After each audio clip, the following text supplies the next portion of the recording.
بسم اللہ الرحمن الرحیم۔ السلام علیکم ویورز، میں ہوں مسز حسن اور آپ دیکھ رہے ہیں ہمارا چینل قوس قزح۔ امید ہے آپ سب اپنے گھروں میں خیر و عافیت سے ہوں گے۔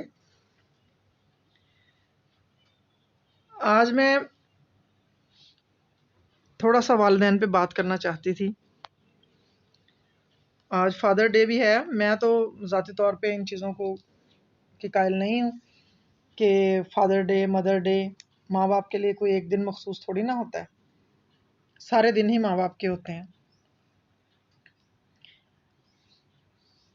ہم 24 گھنٹے میں ہمیں چاہیے کہ کم از کم تھوڑا سا وقت نکال کے، یا رات کو جب ہم بستر پہ جائیں تو یہ ضرور سوچیں اور یہ اپنے دماغ میں سارے دن کے کاموں کو لائیں اور سوچیں کہ ہم نے اپنے والدین کے لیے کیا کیا۔ اللہ تعالیٰ سب کے ماں باپ کو سلامت رکھے، لیکن جن کے والدین، کسی کا باپ نہیں ہے، کسی کی ماں نہیں ہے، جیسے میرے والد کو بھی فوت ہوئے تقریباً 29 سال ہو چکے ہیں، تو ہم اپنے والدین کے لیے کیا کرتے ہیں؟ بزرگان دین اور حضرت علی علیہ السلام کا بھی فرمان ہے کہ جمعرات کو والدین کی روحیں آپ کے گھروں میں آتی ہیں اور انتظار کرتے ہیں وہ لوگ کہ آپ لوگ ان کے لیے کیا پڑھ کے ان کو بخشتے ہیں۔ اولاد تو صدقہ جاریہ ہے نا، تو صدقہ جاریہ کا مطلب یہی ہے کہ دیکھیں وہ پیچھے جب والدین دنیا سے چلے جاتے ہیں تو اولاد ان کے لیے کیا کرتی ہے۔ کبھی ہم نے سوچا کہ ہم ہر شب جمعہ، خاص طور پہ مرد حضرات، بیٹے یا بھائی، آیا قبرستان جاتے ہیں؟ کیا ہم جا کے وہاں کے ان کی بخشش کی دعا کرتے ہیں؟ آپ صلی اللہ علیہ وسلم نے فرمایا کہ اگر کوئی دعا قبول نہ ہوتی ہو تو اگر آپ کے ماں باپ دنیا میں نہیں ہیں تو آپ ان کی قبر پہ جائیں اور پائنتی کی طرف کھڑے ہو کے اللہ سے دعا مانگے تو آپ کی دعا قبول ہوتی ہے۔ آج میں ایک سورہ مبارکہ کے بارے میں بات کرنا چاہتی ہوں کہ اگر ہم روز وہ سورہ مبارکہ جو صرف 5 یا 7 منٹ بھی نہیں لگتے پڑھ کے اپنے والدین کو اصالِ ثواب کریں تو اتنا اس کا ثواب ہے اور والدین کے لیے اتنی رحمت قبر میں نازل ہوتی ہے کہ انسان سوچ بھی نہیں سکتا۔ اور سب سے بڑی بات جو بڑے بتاتے ہیں، علماء کرام بتاتے ہیں کہ آپ کے پورے ہفتے میں جو کوئی کام رک جاتا ہے، کوئی ہرڈلز آ جاتی ہیں، کوئی پرابلمز آپ کی زندگی میں آ جاتی ہیں، ہماری زندگی میں آ جاتی ہیں، جب آپ یہ دعا مانگتے ہیں اور پھر ان کے لیے قبر میں رحمتیں نازل ہوتی ہیں تو پھر وہ بھی آپ کے لیے دعا کرتے ہیں اور وہ ساری مشکلیں، پریشانیاں دور ہو جاتی ہیں۔ تو اس لیے ہمیں چاہیے کہ کم از کم ہم روز ایک بار اس سورہ مبارکہ کی تلاوت کر کے اس کا اصالِ ثواب اپنے والدین کو کریں۔ آپ صلی اللہ علیہ وسلم کا زمانہ تھا تو آپ مسجد نبوی میں تشریف فرما تھے تو ایک شخص آیا۔ وہ شخص جو تھا وہ گرد و غبار سے اٹا ہوا تھا۔ ظاہر سی بات ہے اس دور میں لوگ جب سفر سے آتے تھے تو رستے میں ظاہر ہے اونٹوں پہ یا گھوڑوں پہ سفر کرنا، تو رستے میں ظاہر ہے کوئی آسانی تو تھی نہیں، تو حلیے سے ہی پتہ چل جاتا تھا کہ کوئی شخص سفر سے آیا۔ تو عموماً لوگ گھروں میں جاتے تھے، پھر اپنے گھر میں جا کے اپنے آپ کو فریش کر کے پھر باہر نکلتے تھے۔ تو لوگوں نے بھی اس شخص سے پوچھا کہ اے شخص تو گھر کیوں نہیں گیا جب اتنے لمبے سفر سے آیا ہے؟ اس نے کہا نہیں، میرے ساتھ رستے میں ایک واقعہ ہوا ہے تو میں اس کی وجہ سے آپ صلی اللہ علیہ وسلم کی خدمت میں حاضر ہوا ہوں کہ پہلے میں پوچھوں کہ یہ میرے ساتھ کیوں ہوا اور اس کا کیا مطلب ہے۔ اس نے آپ صلی اللہ علیہ وسلم کی خدمت میں حاضر ہو کے سلام کیا اور پھر ان کی خدمت میں عرض کی کہ میں جب مدینے سے بھی ہم کافی فاصلے پہ تھے تو ایک جگہ پہ ہمیں پڑاؤ کیا، ہمارا قافلہ رکا، قافلے کے لوگ تھوڑے فاصلے پہ تھے، میں نے جھاڑیوں کے پاس ایک اپنے اونٹ کو باندھا اور خود میں وہاں بیٹھ گیا۔ تو تھوڑی دیر بعد میرے کان میں بہت سارے لوگوں کی آوازیں آنے لگیں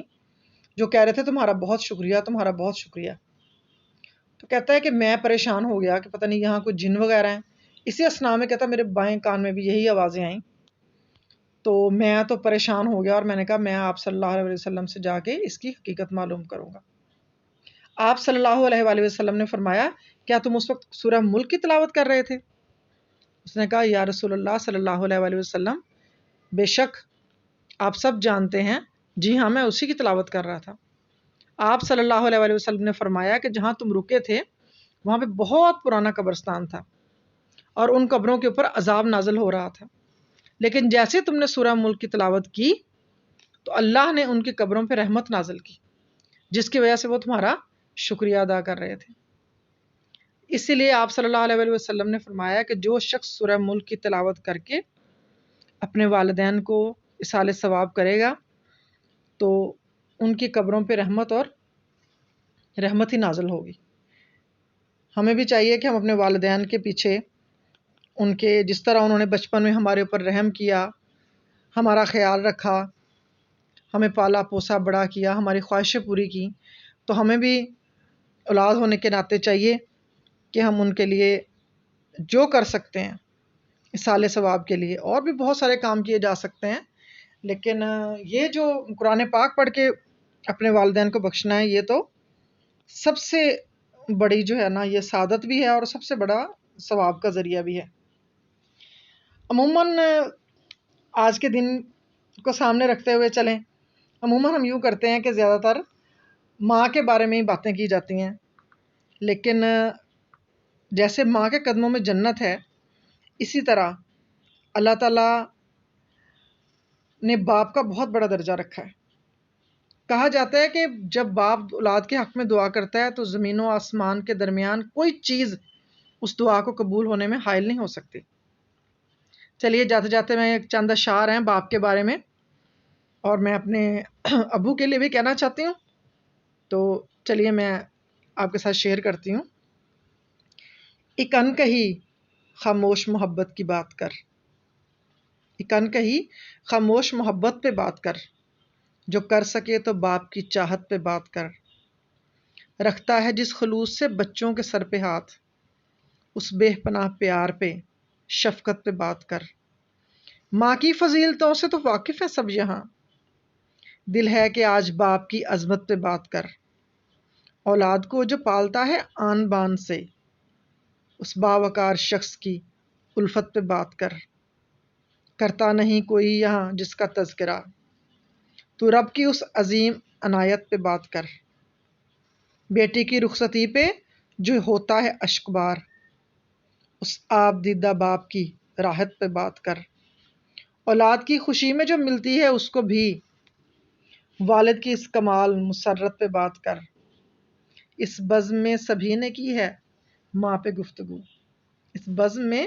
سبھی نے کی ہے ماں پہ گفتگو، چل اٹھ ذکی تو باپ کی حرمت پہ بات کر۔ ہمارے چینل کو سبسکرائب کریں، لائک کریں، شیئر کریں اور اپنے کمنٹس میں ضرور اپنے رائے کا اظہار کریں۔